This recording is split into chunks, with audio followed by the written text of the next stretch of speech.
अस्सलाम वालेकुम viewers, good morning. Manchester में ज़ुनैरा विर्क आपको वेलकम करती है, खुश आमदीद कहती है। व्यूअर्स कैसे हैं आप लोग? सब लोग उम्मीद करती हूँ कि अच्छे होंगे और वीकेंड के बाद जो है एनर्जेटिक तरीके से टीवी के सामने बैठ के मेरा प्रोग्राम एंजॉय करेंगे। व्यूअर्स हर रोज़ की तरह आज भी हमारे पास आपके लिए बहुत ही मज़ेदार किस्म के गेस्ट हैं। इंट्रोडक्शन करवाते चलूँ। हमारे सबसे पहले जो गेस्ट हैं बहुत ही प्यारे हैं, डॉक्टर खावर नज़ीर इनका नाम है। स्पेशलिस्ट हैं, डर्मेटोलॉजिस्ट। इसके अलावा कॉस्मेटिक, हेयर, नेल और लेज़र ट्रीटमेंट पर महारत रखते हैं। वेलकम करते हैं सर आपको अपने प्रोग्राम में। Thank you so much. कैसे हैं आप? अल्लाह का शुक्र है जी, बिल्कुल ठीक है। इनसे नेक्स्ट जो बैठी हैं बहुत ही प्यारी और बहुत ही इनोसेंट हैं, डॉक्टर अफशा नूरीन, जो कि काउंसलर हैं, इसके अलावा साइकोलॉजिस्ट भी हैं। आपको भी प्रोग्राम में खुशामदीद कहते हैं। कैसी हैं आप?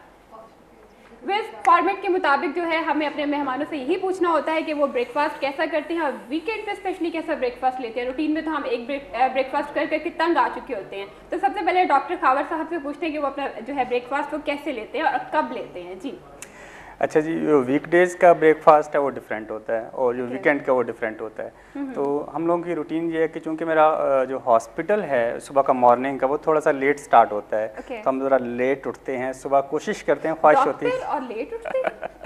हाँ जी, ये वाकई थोड़ा सा वो है ना, तो हम इस पर सोच रहे हैं काफ़ी अरसे से कि हम जल्दी उठेंगे, लेकिन अभी वो सोच ही है।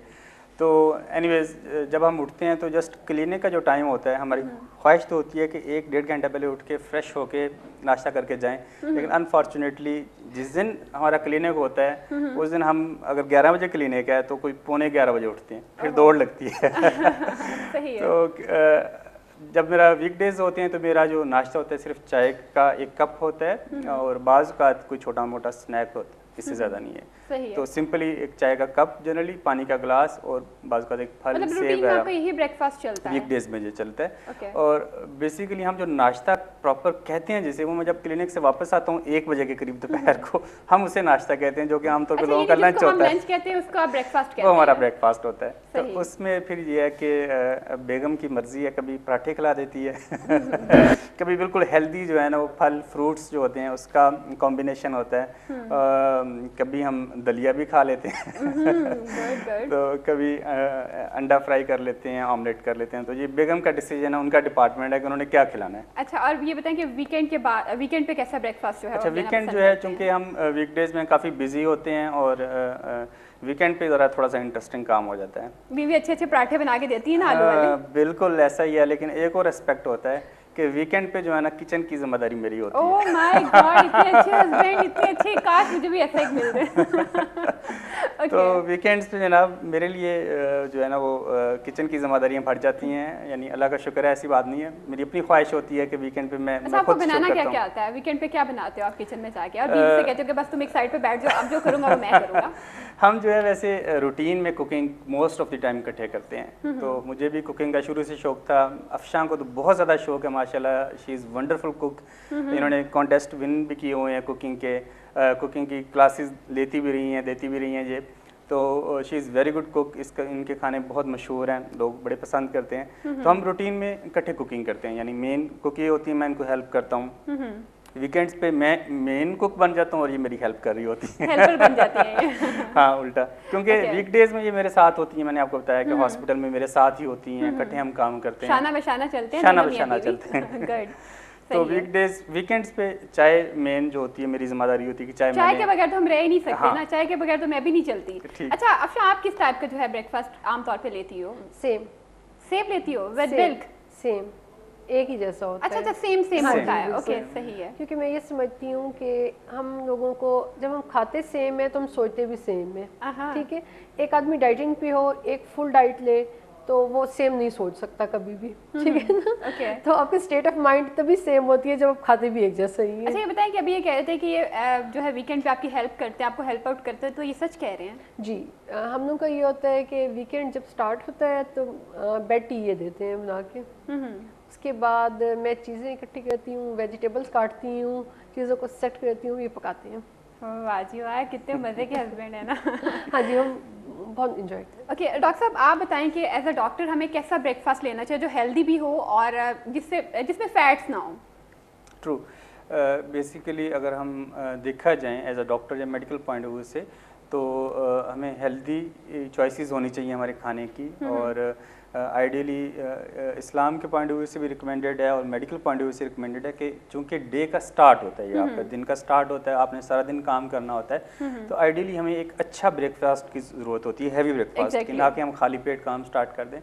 तो हमें प्रॉपर एक हैवी ब्रेकफास्ट लेना चाहिए, जिसमें आप एक अंडा ले सकते हैं, ऑमलेट ले सकते हैं, फ्राई ले सकती हैं, साथ ब्रेड ले सकते हैं, चाय का या दूध का एक कप जग ले सकते हैं, और फल ले सकते हैं। तो आइडियली ये होना चाहिए रिकमेंडेड जो है। मतलब रूटीन में आप ऐसा ब्रेकफास्ट डेली लो, हेल्दी ब्रेकफास्ट लाजमी लेना चाहिए। जो लोग ब्रेकफास्ट स्किप करते हैं अनफॉर्चुनेटली, फिर वो दोपहर या आफ्टरनून में जाके भूख की वजह से ज़्यादा खाते हैं। आमतौर पर लोग ये समझते हैं कि हम ब्रेकफास्ट नहीं करेंगे तो वज़न ज़रा बेहतर हो जाएगा, हम खाना जल्दी स्किप बूढ़े भी हो करते जाते हैं जो सुबह ब्रेकफास्ट नहीं करते हैं।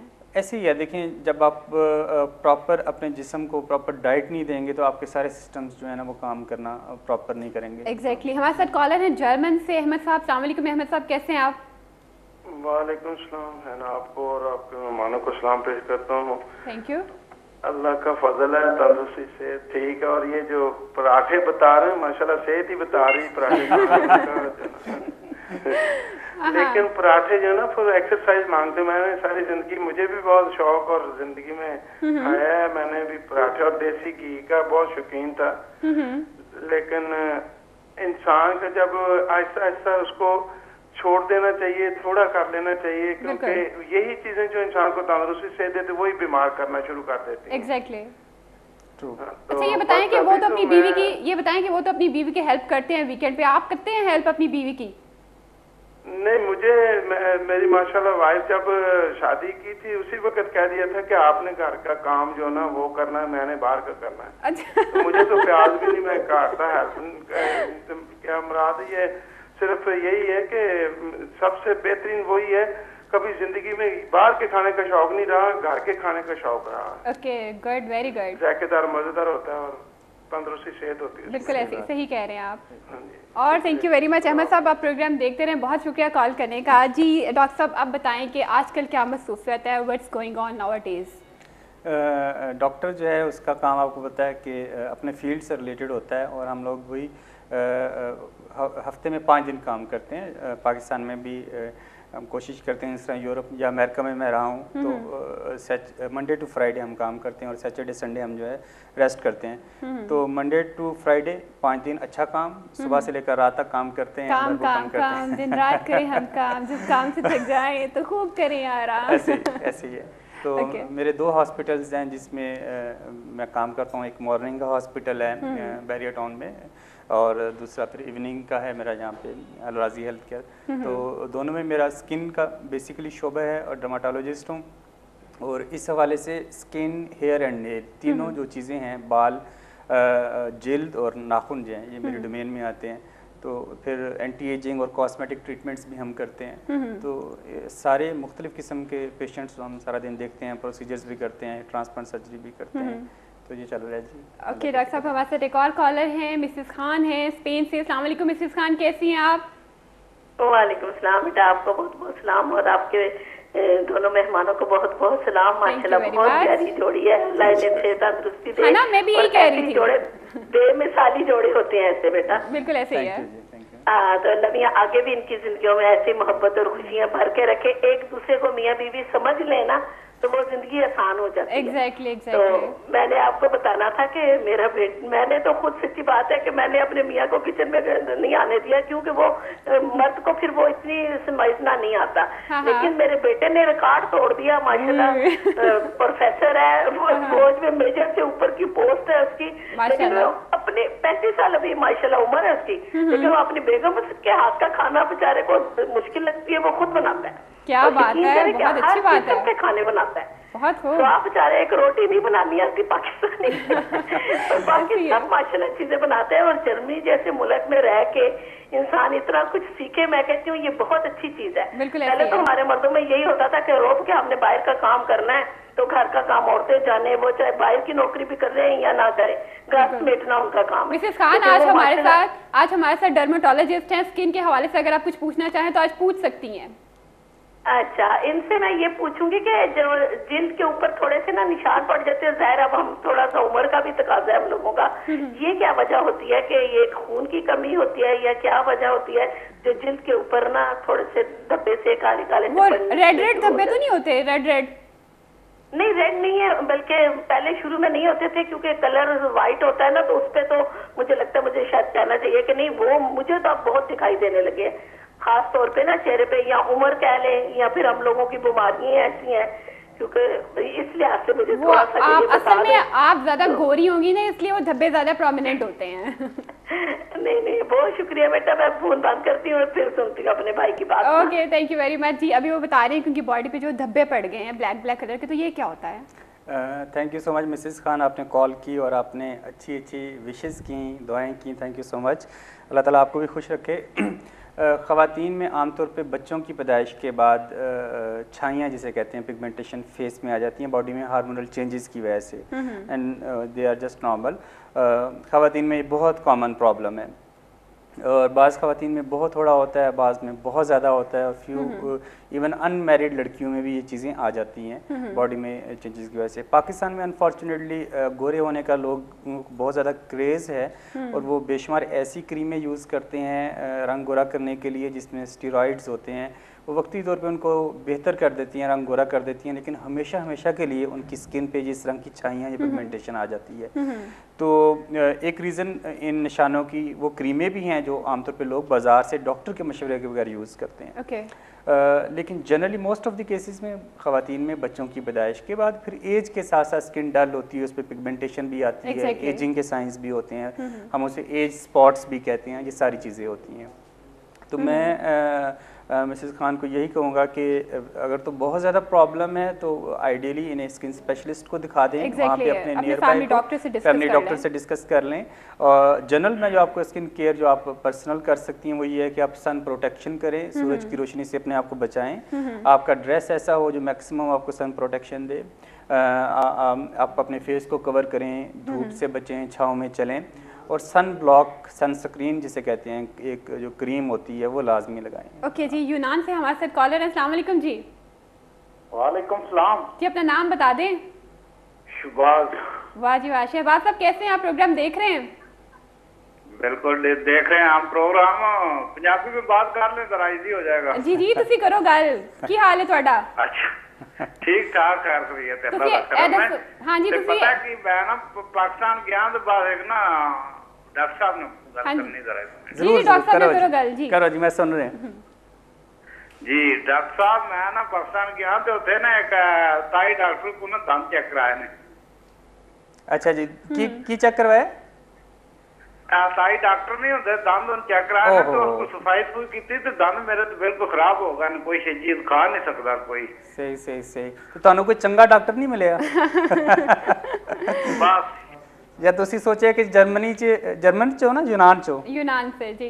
Thank you very much. मेरा ख्याल है कॉल अच्छा, अच्छा वो कह रहे हैं कि मैं डॉक्टर के पास गया तो मेरे दांत ठीक नहीं हुए हैं। वो मेरा ख्याल है कि यूनान च क्योंकि ताई डॉक्टर होंगे नहीं, पाकिस्तान च होंगे ने ते ਜਦੋਂ ਤੁਸੀਂ ਪਾਕਿਸਤਾਨ ਆਓਗੇ ਤੇ ਡਾਕਟਰ ਸਾਹਿਬ ਨੂੰ ਮਿਲ ਲਿਆ ਜੋ ਤੁਹਾਨੂੰ ਇੱਕ ਡਾਕਟਰ ਜਿਹੜਾ ਰეკਮੈਂਡ ਕਰ ਦੇਣਗੇ ਜੀ।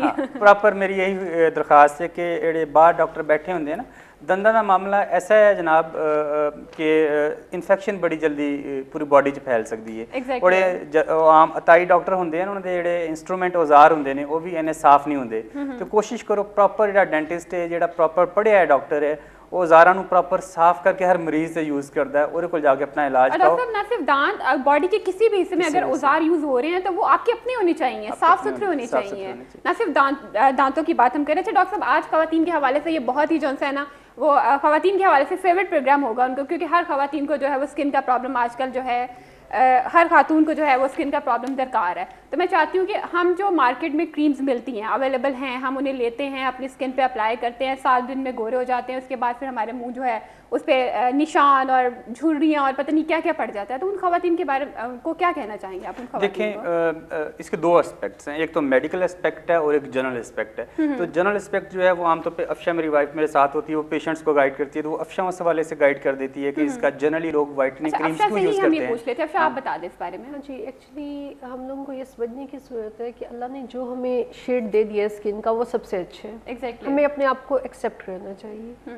अगर मुझे अपने आप से इश्यूज़ हैं तो लोगों को मुझसे लाजमन इश्यूज़ होंगे, ठीक है।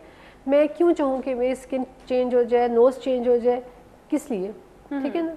मैं क्यों अपने आप को किसी से कम समझूं? अल्लाह ने मुझे मुकम्मल पैदा की है, ठीक है ना। अल्लाह ने जो दिया है उसकी इज्जत होनी चाहिए, ये नहीं कि आप उसमें चेंजेस लाएं। In the same way society को भी सोचना चाहिए कि एक सफ़ेद जो कलर है उसकी डिमांड क्यों है, ठीक है ना। अल्लाह ताला ने जैसे जिसको पैदा किया है वो बिल्कुल ठीक पैदा किया है। जब हम उस चीज़ में चेंजेस लाते हैं तो ऑब्वियसली प्रॉब्लम पैदा होते हैं, ठीक है ना। तो माएँ आती हैं बहुत स्ट्रेस में होती हैं कि जी बच्चों का शेड बहुत ज़्यादा सामने है, स्किन का हो रहे हैं। जी नहीं होता। तो मैं उनसे ये कहती हूँ कि आप मुझे बताएं, जब आप जाती हैं तो आप क्या देखती हैं अपने बेटों के लिए? तो उनके वही सवालात होते हैं जो उनसे किए जाते हैं, एग्जैक्टली। तो हमें इंसान को अहमियत देनी चाहिए। स्किन तो बहुत ही थिन चीज़ है, बहुत ही पतली सी एक तह है, उसको हटाएंगे तो नीचे से तो सब इंसान एक जैसे ही है ना। तो हमें ये देखना चाहिए कि जो बेटी बहू बन के आएगी, ठीक है ना, या जिससे हम शादी हमने की है वो एज ए ह्यूमन बीइंग कैसा है, ठीक है। अगर हम सिर्फ स्किन को, नोज़ को, लिप्स को देख के शादी करेंगे तो मेरा नहीं ख्याल कि उसका कोई अच्छा इफेक्ट होगा। बिल्कुल ऐसे इन द सेम वे जो लोग इस बेस पे आपको पसंद करेंगे वो कितने सुपरफिशियल होंगे, ठीक है ना। तो अगर इस बेस पे कोई किसी को रिजेक्ट कर देता है तो बहुत अच्छी बात है। अच्छा, ये बातें हम बहुत कहते हैं डॉक्टर साहब के जो है अगर कम्प्लेक्शन आपका जो है अच्छा नहीं है, फेयर नहीं है तो डजंट मैटर, ठीक है। लेकिन ये हमारा माशरा इस चीज़ को एक्सेप्ट नहीं करता ना। हम यही चाहते हैं कि अगर हम बहू लेके आए तो वो प्यारी हो। वो पंजाबी में एक मिसाल देते हैं कि कुड़ी अंदर बैठी हुई तो बाहर चानन होता है, सानू एवं दी बहू चाहिए। तो ये सारी चीज़ें हमारे माशरे से जब ख़त्म होंगी तो जो है हमारा माशरा बेहतरी की तरफ जाएगा। तो इस बारे में आपकी क्या राय है? यहाँ पे मैं एक बात को बताऊंगी आपको, वो ये है कि बहू अंदर बैठी हो, सफ़ेदी बाहर नजर आ जाए, ये इम्पोर्टेंट है। या ये है कि आपकी बहू की अच्छी क्वालिटी सामने। अब ऐसी बहू का आप क्या करेंगे जिसका मुंह तो चमके लेकिन ज़बान उसकी मोहल्ले तक जाए, ठीक है ना। तो ये कोई अच्छी बात नहीं है। ये माओं को सोचना चाहिए, समझना चाहिए, ठीक है ना। ये वो चीज़ है जब एक हम कहते हैं कि जी बेटे नहीं मानते, बेटे क्यों नहीं मानते? बेटा जब पैदा होता है वो एक दिन का आपके हाथ में आता है, आप उसको कैसे पालते हैं, ठीक है ना। जितने भी सोशल सेटअप्स में इश्यूज होते हैं मेल्स के, मैं उनको मेल्स का इशू नहीं मानती, क्योंकि वो एक खातून की गोद में पले हुए होते हैं, ठीक है। तो वहाँ खातून की ही गलती है जो उन्होंने नहीं पाला उसको सही। मियाँ आपको बना बनाया मिलता है, ठीक है ना, उसमें आप शायद कमी बेशी आपके बस में ना हो, लेकिन बेटा आपके हाथ में आता है, ठीक है ना। तो जो भी रोड पे प्रैक्टिस होती है, कोई भी बदतमीज़ी किसी मेल की मैं देखती हूँ तो मैं उस मेल को उसके लिए जिम्मेदार नहीं ठहराती। उसके पीछे उसकी माँ है जिसने उसकी ऐसी ट्रेनिंग की है, बिल्कुल ऐसी है, ठीक है। मेरे हस्बैंड है, माशाल्लाह इनमें कोई कमी नहीं है, लोग इनकी बहुत तारीफ़ करते हैं, लेकिन मैं अपनी सास का एहसान मानती हूँ जिन्होंने इनको इतना अच्छा पाला है कि इनको एक खातून की इज़्ज़त का पता है, बीवी की इज़्ज़त का पता है, इंसान की इज़्ज़त का पता है, ठीक है। ये चीज़ बहुत इंपॉर्टेंट है। अच्छा, अभी आपकी तारीफ हो रही है तो आपको कैसा लग रहा है? बहुत मैं इनकी नहीं, मैं इनकी अम्मी की तारीफ कर रही हूँ। बेसिकली वो मेरी कम कर रही हैं, वो मेरे पेरेंट्स की कर रही हैं। हमेशा अक्सर यही कोट करती हैं, अगर कोई मुझे कहता है डॉक्टर साहब बड़े अच्छे हैं, तो ये उन्हें रोक के कहती हैं कि इनमें इनका कोई कमाल नहीं है, इनके पेरेंट्स का कमाल है। और जो कि हकीकत है। ये बहुत इंपॉर्टेंट बात है कि बेटा जैसा मर्जी हो, काला हो, मोटा हो, जैसा मर्जी हो, बहू जो है वो आपको खूबसूरत ही चाहिए। ये क्यों आम हो गया डॉक्टर साहब? अनफॉर्चुनेट है जी। बात यह है कि जब हम अपनी बेटी कहीं पे दे रहे होते हैं तो हमें उस वक्त ये चीज़ें भूल जाती हैं सारी की सारी, और जब दूसरों की बेटी घर लेके आ रहे होते हैं, और आमतौर पे ये ख़वातीन का ही इशू होता है, मेल्स मेरा ख्याल है कि इसमें कम इन्वॉल्व होते हैं। हमारी बहनें, हमारी माएँ इन चीज़ों को प्रोजेक्ट करती हैं और यही चीज़ें चल रही होती हैं। This is unfortunate. मैं अगेन जिस तरह अफशा ने कहा कि इंसान एज अ ह्यूमन एक अच्छा इंसान होना चाहिए, एक उसका करैक्टर होना चाहिए, उसकी प्रॉपर तरबियत होनी चाहिए, उसके जहन में उसके अंदर रिस्पेक्ट होनी चाहिए, रिश्तों की कदर होनी चाहिए, जो मैटर करता है। आप कोई भी इंसान अगर 20 साल की एज में जो नज़र आ रहा है वो 30 साल की एज में वो नहीं होगा। जो फ्लैश है, जो गोश्त है, उसमें चेंजेस आती हैं। उसका चेहरा, उसका रंग, उसके फेस के फीचर्स, बॉडी के features, everything will change with time. बिल्कुल। तो अगर तो ये रिलेशंस फ्लैश पे बेस करेंगे तो वक्त के साथ साथ वो रिलेशन वीक होता जाएगा। अच्छा, और बहुत इंपॉर्टेंट बात कि हमारी जो लड़कियां वो कॉम्प्लेक्स का शिकार हो गई हैं। अभी रिश्तों में प्रॉब्लम आपने बात की, तो हमारी लड़कियां जो है कॉम्प्लेक्स में आ गई हैं कि नहीं यार, अगर हमारा रंग गोरा नहीं, हमारा रंग ख़राब है तो हमारी शादी नहीं होगी, अच्छी जगह रिश्ता नहीं होगा हमारा। ये सारी चीज़ें जो है माशरे को बहुत ज़्यादा डिग्रेड कर रही हैं। क्यों अफशा? सही है ना? उसकी वजह ये है कि वालिदैन के पास टाइम नहीं है कि वो बच्चों को ये समझाएं कि उनके बच्चे कितने कीमती हैं, ठीक है ना। माओं की अपनी ज़िंदगी है, बाप की अपनी ज़िंदगी है, बच्चा जो देखता है, सुनता है, उसी को समझता है, ठीक है ना। तो बच्चियाँ आती हैं कि यहाँ पे दाना है जी, ये नाक अच्छा नहीं है, तो मैं उनको कहती हूँ कि 14-16 साल की उम्र में मुझे तो अपने जैसा दुनिया में कोई नहीं नजर आता था। बिल्कुल ऐसे ही है। क्योंकि मेरे माँ बाप ने मुझे यही बताया था कि आप मतलब एक बहुत कीमती चीज़ है, ठीक है। तो माँ बाप को सोचना चाहिए कि उनके बच्चों में इश्यूज क्यों है, वो क्यों अपने आप को किसी से नीचे समझते हैं, ठीक है। बच्चा झूठ बोलता है, उससे कोई कॉम्प्लेक्स नहीं होता, उसका शेड का सामला है तो कॉम्प्लेक्स में होता है, क्यों है? ऐसा नहीं होना चाहिए ना। सही। ऐसी लड़कियों को आप क्या कहना चाहेंगी, क्या एडवाइस करना चाहेंगी आप ऐसी मैं उनसे ये कहूँगी कि वो आईना देखें और खुदा का शुक्र अदा करें कि अल्लाह ताला ने उन्हें बहुत अच्छा बनाया है, ठीक है ना। हमें किसी से मुकाबला नहीं करना चाहिए, ठीक है ना। हम जो है, मुझ जैसा दुनिया में कोई नहीं है, आप जैसा दुनिया में कोई नहीं है, हम सब अपनी मुनफरिद हैं, तो हमें इस चीज़ को समझना चाहिए। हमें कोई शौक नहीं होना चाहिए कि हम फलां जैसे बन जाएं, हमें किसी के 2 नंबर कॉपी बनने की कोई जरूरत नहीं है, ठीक है ना। सही कह रही हैं। अच्छा डॉक्टर, पाकिस्तान में आजकल जो है स्किन के हवाले से कौन सी डिजीजेस आम चल रही हैं? जो ज़्यादा कॉमन है टीन एज में, जैसे ही मेल्स एंड फीमेल्स दोनों ही दाखिल होते हैं तो चेहरे पे दाने बच्चों के आते हैं, जो कि नॉर्मल है। इसे हम बीमारी तो नहीं कहेंगे, नॉर्मल स्किन की कंडीशन है, फिजियोलॉजिकल चेंज है चेहरे पे दानों का आना। तो इस एज में चूँकि बॉडी में हार्मोनल चेंजेस हो रही होती हैं और उस वजह से चेहरे पे दाने निकलते हैं। This is very common.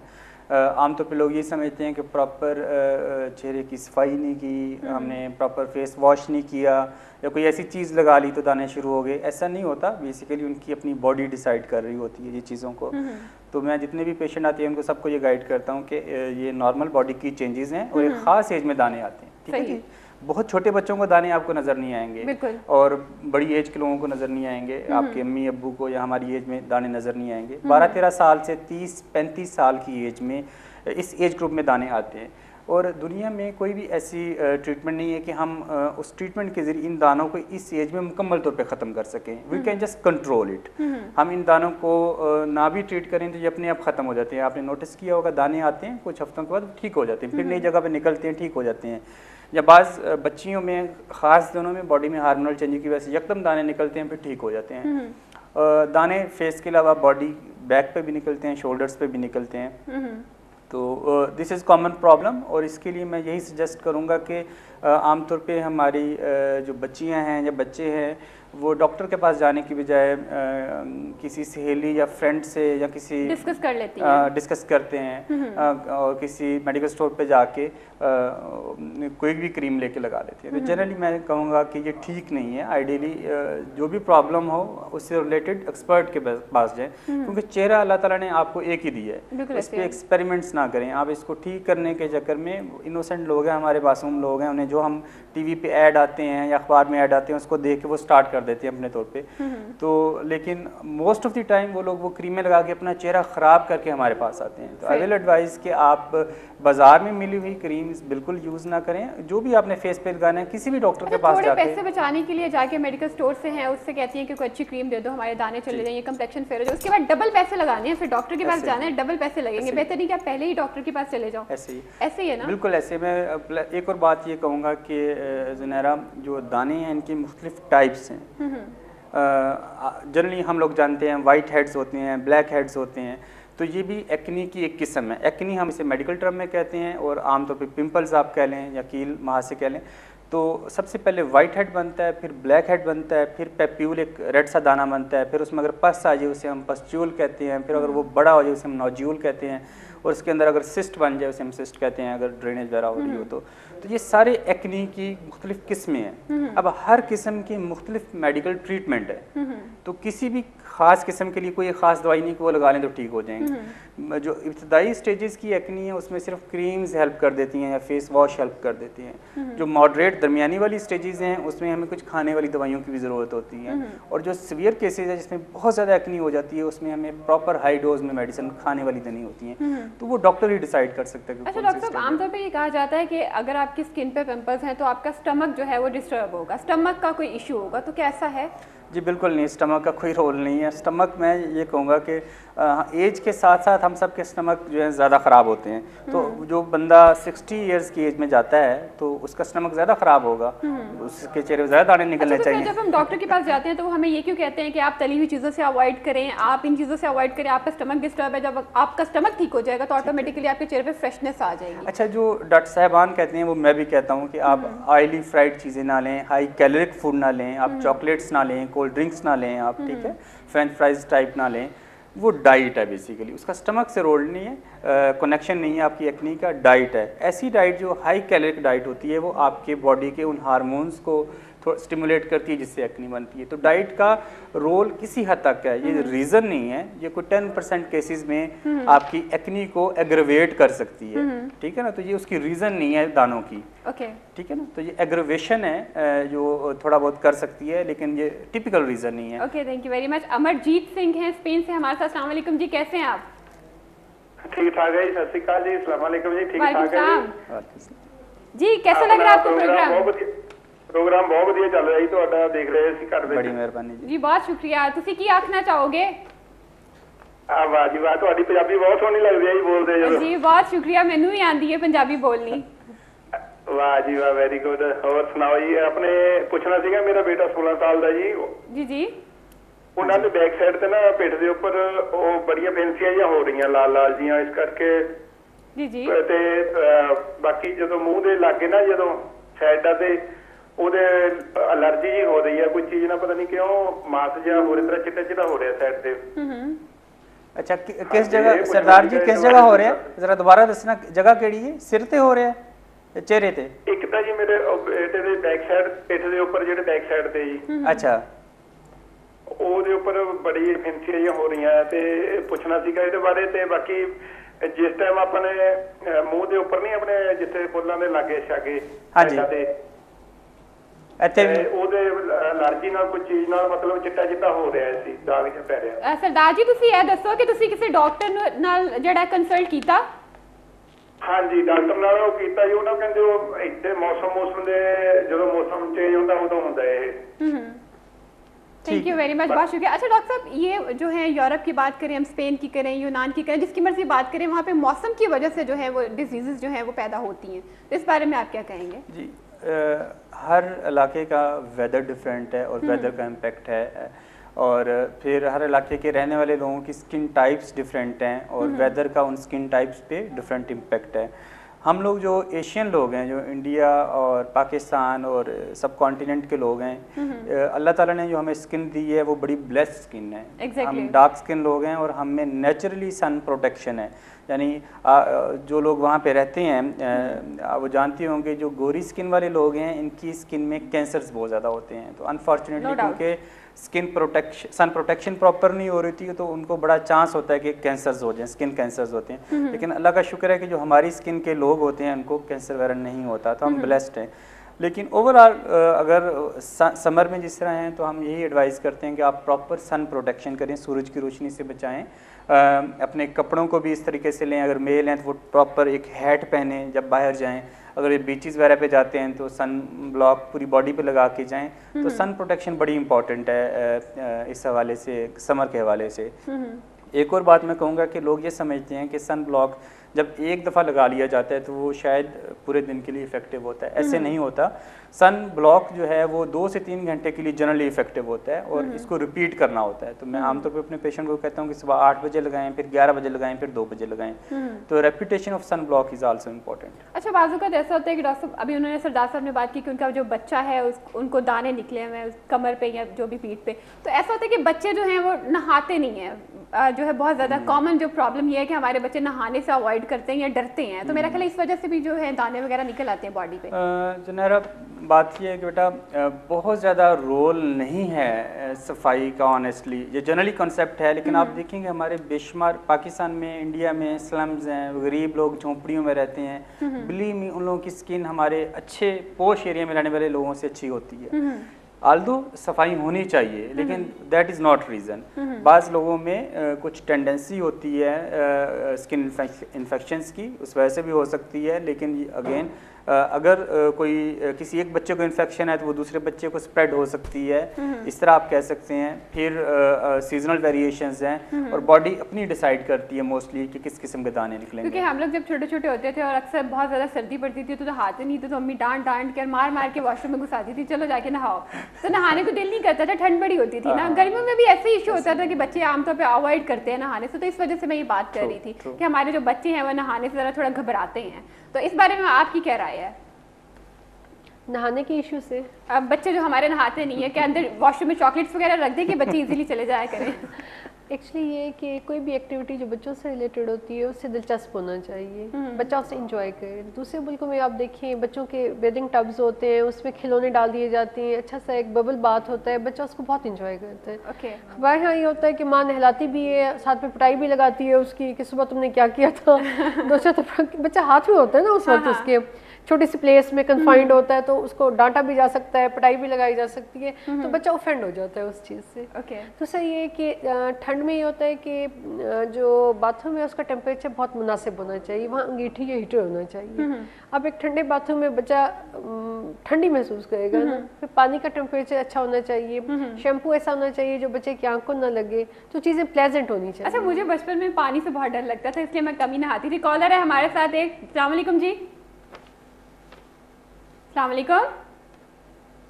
वालेकुम सलाम जी, अपना नाम बता दें और कहाँ से कॉल कर रहे हैं आप? जी, मेरा नाम अमजद है जी। जी जी अमजद साहब, कहाँ से कॉल कर रहे हैं आप? मैं शफील से बोल रहा हूँ जी। जी जी, कैसा लग रहा है आपका प्रोग्राम, क्या कहना चाहेंगे आप? बस ठीक ठाक लग रहा है। जी जी जी, हम ये कह रहे हैं कि तुम मुझे ओके जी, थैंक यू वेरी मच। वैसे एक छोटी सी ब्रेक का वक्त हो गया, ब्रेक के बाद आपको दोबारा ज्वाइन करते हैं। देखते रहें गुड मॉर्निंग मैनचेस्टर।